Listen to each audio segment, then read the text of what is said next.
హరి ఓం. ఇప్పుడు చెప్పబోయే శ్లోకం విష్ణు సహస్రనామాల్లోని 10వది.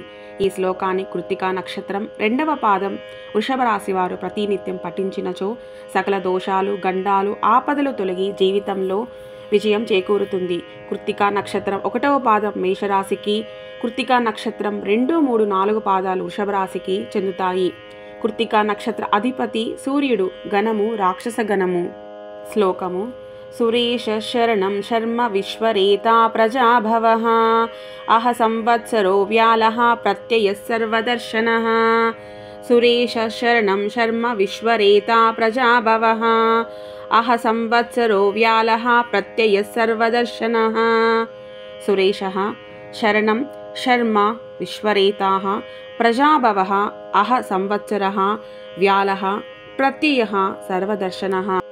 తాత్పర్యం: సురులకు అనగా దేవతలకు ప్రభువు, ఆర్తుల ఆర్తిని పోగొట్టువాడు, శరణాగత రక్షకుడు, పరమానంద స్వరూపుడు, జగత్తుకు కారణమైనవాడు, జీవుల ఉత్పత్తికి కారకుడు, తేజస్వరూపుడు, కాలస్వరూపుడు, పట్టరలవి కానివాడు, చైతన్య స్వరూపుడు, సమస్తాన్ని దర్శించువాడు శ్రీమన్నారాయణుడు.